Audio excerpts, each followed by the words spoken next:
mean, I think a couple things that made this album different from the approach, maybe on much more of a technical side, was that usually on all of our records they're mostly recorded in the computer, they're mostly digital, and that has a certain sound, but it also has, like for us, it has a certain approach. You can cut things up and mix them around a lot easier and tighten things up and make it,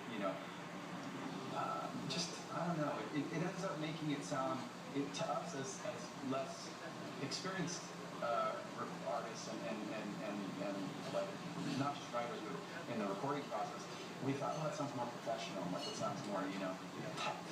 But then at a certain point on this record we realized a lot of my personal reference points were bands like Refused, at the Drive-In, and then even going back to like hardcore bands like Strife or Helmet, and a lot of that stuff early on was recorded on tape.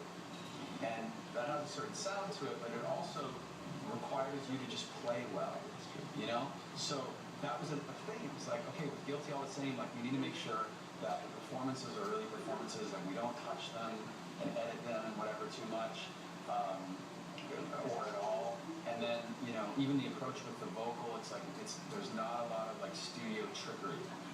The other thing that people will notice is there's a guest on the song Rakim. Yeah.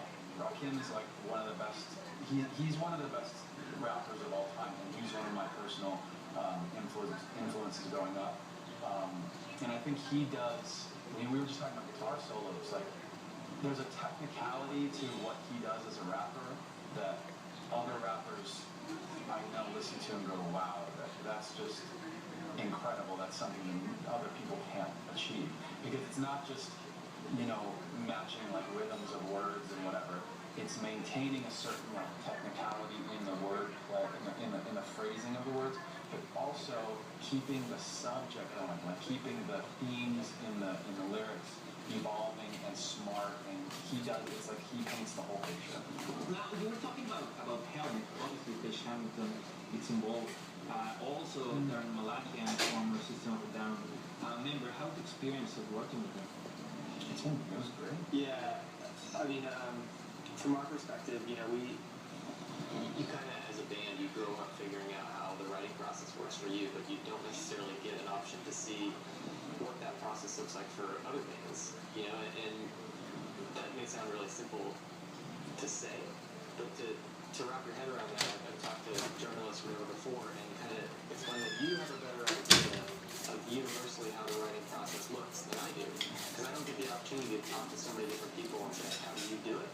I just know how we've kind of figured out to do it for ourselves. So when you get in that situation in a studio where you do have, Darren coming in, or Paige, or his people, it's cool, especially like with those guys, when you click and you get to see what they do in their process. You get to blend that with what you're doing, and you're kind of like bouncing creative ideas off it and also learning about the way their process works. You really see everybody's process is different. I realized that we use like food metaphors a lot of the time with maybe we're just hungry, but when we were writing, and a food metaphor really works. It's like, if you grew up cooking a certain way, that's influenced by like what you figured out and how your family did, right?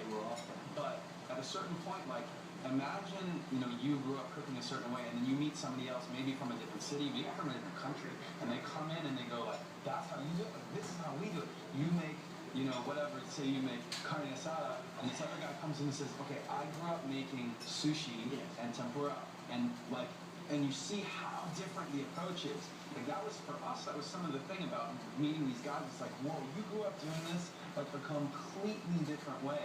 Show me how that works. Like, how did you do that? And that's like embedded in the experience of every record. Like when we work with a guy like Rick Rubin or whatever. But specifically on this one, we got in touch with other artists who make music a much different way than we do. Well, now you're preparing a great tour with 30 Seconds to Mars, with A5. Tell us a little bit the relationship between you and all these fans. With 30 Seconds to Mars, we had the opportunity to tour with them. I think it was on their first record. They came out to support us in Europe, and that was a cool experience. We got to see where they're at starting off, and we were maybe 1 or 2 records deep, so we were a pretty young band ourselves. But we haven't gotten a chance to, I mean, that was probably 13 years ago or something. We haven't gotten a chance to really tour or even play many shows with them since.